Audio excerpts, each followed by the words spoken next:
chère Madame Jésus-Christ. Ça sonne merveilleusement bien, ça, n'est-ce pas? L'agneau et son épouse, définitivement établis dans toute la perfection de Dieu. Comment pourrions-nous décrire cela? Nous y pensons. Nous en rêvons. Nous avons lu ce que la parole en dit. Nous le voyons partager sa propre sainteté avec nous. En lui, nous sommes devenus la justice même de Dieu. Quelle joie cela nous procure quand nous appuyons sur lecture et que nous entendons Dieu lui-même nous parler par son ange puissant et nous dire ces choses. Tout ce qu'on peut trouver dans cette vie, aussi satisfaisant, aussi bien et bon que ce soit, n'est rien, mais en Christ, vous trouverez la somme de toute la perfection. Tout s'estompe et devient insignifiant à côté de lui. Il nous dit que nous aurons un nom nouveau, son nom. Son nom nous sera donné quand il nous prendra avec lui. Ce sera plus merveilleux que nous ne pourrions jamais l'imaginer. Nous suivrons l'époux partout où il ira. Il ne nous abandonnera jamais. Nous serons toujours à ses côtés. Nous partagerons son trône avec lui. Nous serons couronnés de sa gloire et de son honneur. Et alors même qu'il démontrera ce qu'il est au monde, et que le monde entier se prosternera à ses pieds, le monde entier se prosternera en même temps aux pieds des saints, démontrant ainsi que les saints avaient raison dans leur position à son égard. Que Dieu soit béni à jamais. Par un décret divin, il connaissait à l'avance que nous serions son épouse. Il nous a choisis. Ce n'est pas nous qui l'avons choisi. Il nous a appelés. Nous ne sommes pas venus de nous-mêmes. Il est mort pour nous. Il nous a lavés par son propre sang. Il a payé le prix pour nous. Nous lui appartenons, et n'appartenons qu'à lui seul. Nous lui appartenons complètement, et il en accepte la responsabilité. Il est notre chef. Il nous parle par son ange et nous obéissons, car cela fait notre joie. Du commencement à la fin, tout le message sur les bancs vient de Dieu, pour nous. Que cette vie soit en nous. Que son sang nous purifie. Que son esprit nous remplisse. Que sa parole soit dans notre cœur et notre bouche. Que ses meurtrissures nous guérissent. Que ce soit Jésus, et Jésus seul. Non à cause des œuvres de justice que nous aurions faites. Christ est ma vie. Ce message est notre vie, car c'est Christ. Oh, il y a tant de voix dans le monde, tant de problèmes et de besoins qui insistent pour avoir notre attention, mais aucune voix ne sera jamais aussi importante et aussi digne de notre attention que la voix de l'Esprit. Alors, que celui qui a des oreilles pour entendre entende ce que l'Esprit dit aux églises.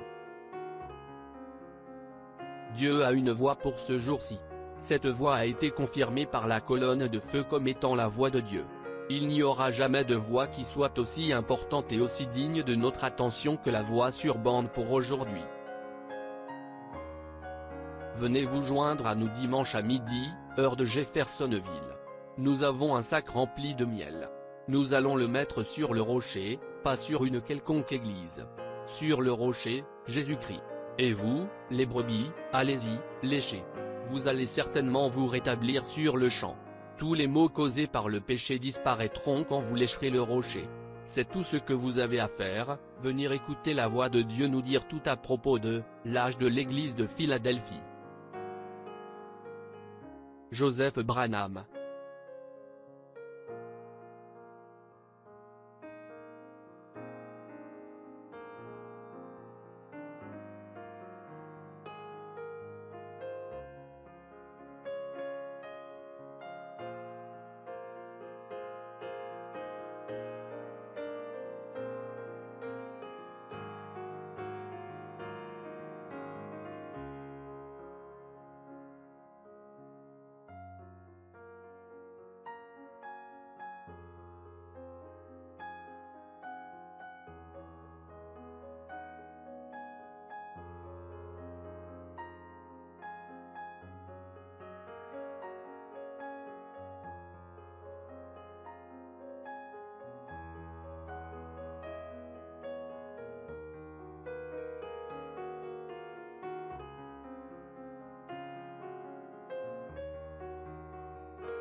Shalom.